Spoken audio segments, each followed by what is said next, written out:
Let's learn how to create some bad guy free zones.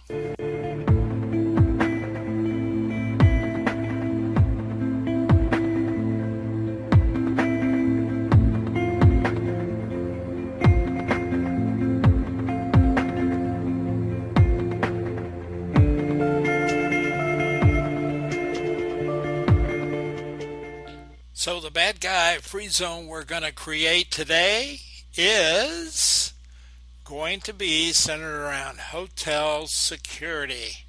And as you can imagine, in this case, this is a vacation resort versus a business hotel, but the principles are the same. The difference is in a vacation resort, most people are focused on. Okay, let's take just a few minutes and cover the key tips that I want to talk about in the hotel. There aren't many, and so that's the good news for this video. Let's start and jump right in right here and follow along on the book. The first thing that you want to make sure of is whether the hotel has security, and you can check this in advance, and you can certainly follow up and check on it when you check into the hotel and you're round and about the hotel.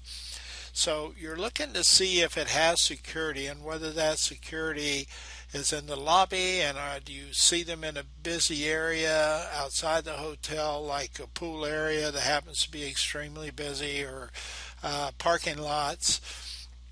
And it's nice to know whether security is armed or not armed. In some cases they won't want to tell you this, but you can observe it when you're there also. But many hotels, upper end hotels, do have security guards that are dressed in civilian clothing and are armed, and they also have what they call deterrent force, which is basically security guards in uniforms, and sometimes they're armed and sometimes they're not.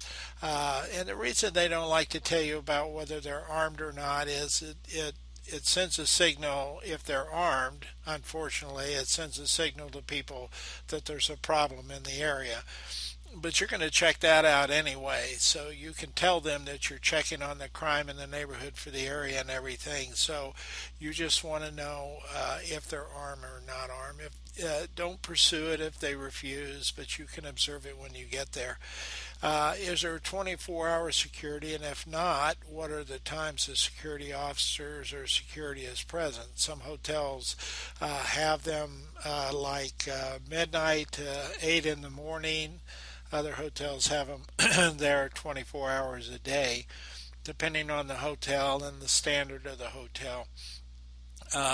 You also want to know, does the hotel provide a safe for your valuable items, and does the safe require you to have a key and the clerk to have a key? That's a safety backup, so no one person can get into that safe without the other key.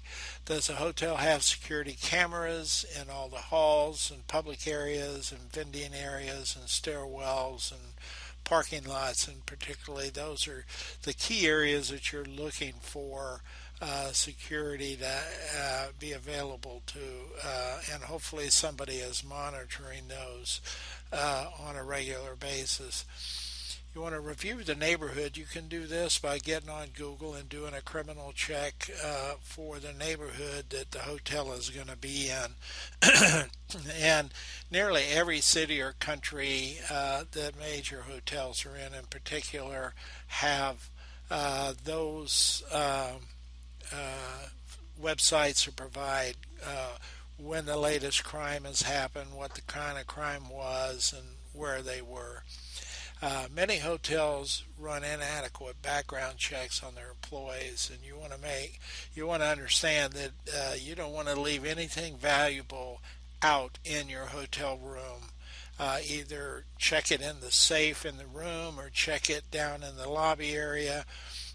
That would include things like checkbooks, passports, or anything like that that you might leave in the hotel to go down to have dinner. You want to make sure those are secured somewhere, or you take them with you. You want to practice some secure behavior while in the hotel, and there are a lot of hotel experts and a lot of criminal agencies that have provided some advice of those. So I'd like to just kind of go down those with you here real quick. Before booking the hotel, make sure the guest room's doors have multiple locks, including a deadbolt lock. A lot of these have just the basic slide and security locks today, and many of those can be broken into pretty easily, by the way. You want to consider using a valet or park your car in a well-lit area in the parking lot for the hotel. Make sure your vehicle's locked and make sure you don't leave any valuables in those. In a high-rise hotel, request a guest room on the third floor or above. And make sure you check where all the exits are in case of fires or situations like that. If a hotel personnel mention your room number during the check-in or another time during your stay while other people are standing around, ask them politely for another room and ask them not to provide the room out loud. Most quality hotels don't do that, but in some other hotels I've found that to be the case. Don't enter an elevator if someone is inside, seems suspicious, and you happen to be the only one going on that elevator with them. Don't open the door to anyone without verification from the front desk, and do not use your name when answering the phone. A lot of times people will say housekeeping.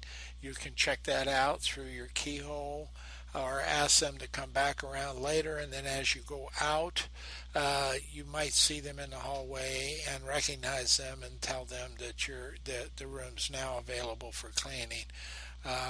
Make sure you know how to use a phone in your room and that you can dial the emergency number. It's not always 911 if you're in a different country. You want to make sure. I covered that in a different video. And it's in a different chapter in the book. Place all valuables in the room safe.